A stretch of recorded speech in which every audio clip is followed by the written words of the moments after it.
So we might go on to our next speaker. All right, our next speaker is a freedom leader with Solid State Ministries. Please welcome Pastor Dave Marshton.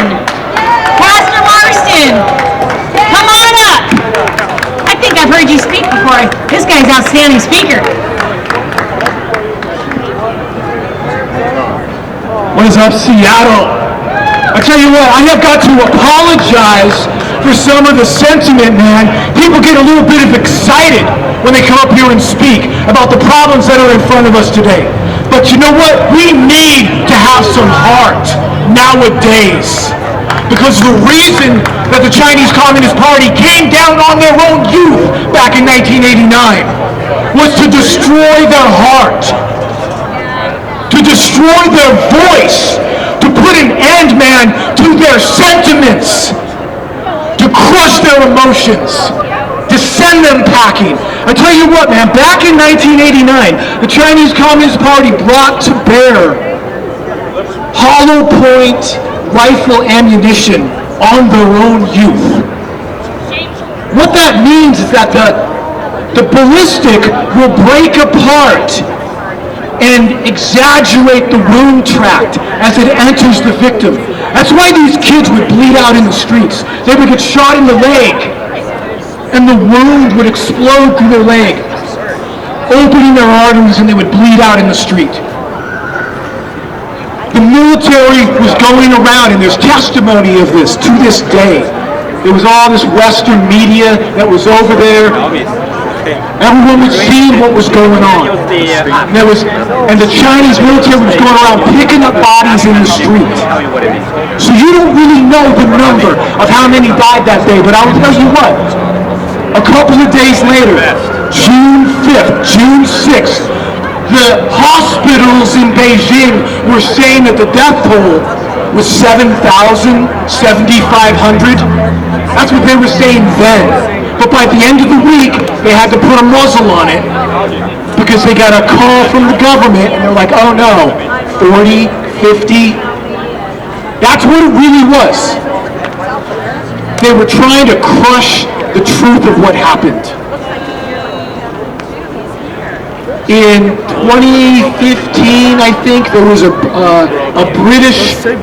declassified British cable from the British diplomat to China back in 1989, and he said back then, he was there, he would know, he said at least 10,000 they killed. At least 10,000.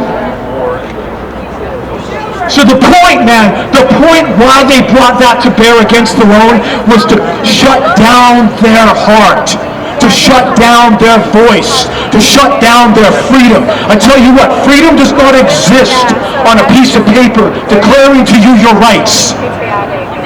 You have to be free. China showed, the Chinese Communist Party showed us what it looked like, what tyranny looked like that day. It is high time that we show the despots of the world, the tyrants of the world, the totalitarians in our midst. It's high time we show them what freedom looks like. Come on, Seattle, we gotta have a heart in these days. We gotta have a heart.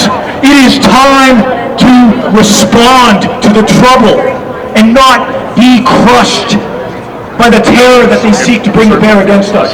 Let me close in saying this, that after the massacre in Tienanmen Square, June 4, 1989, the Communist Party was going around trying to round up the leadership, trying to round up all the kids that were involved, they had not yet killed in the streets. And so there was actually a documentary about this called Operation Yellowbird, and it's about them trying to get these kids out of China. Okay? So they're bringing the kids down to Hong Kong to try to get them out. Guess who wouldn't help them? The American diplomat. Okay? America and George Bush was like, you know what? No. Wouldn't help them. The Australians wouldn't help them. Down the list you go. The British wouldn't help them. It was only the French. It was only the French that, for God knows why, man, could find the heart to reach out to these kids and give them access out. I tell you what, we need to be like the French. Dare I say, we need to have a heart and not allow ourselves to be cornered by fear. Come on, Seattle. Raise your hand if you want to be free. All right, thank you. Thank you so much. That's pretty disappointing that our country wouldn't help when people needed it.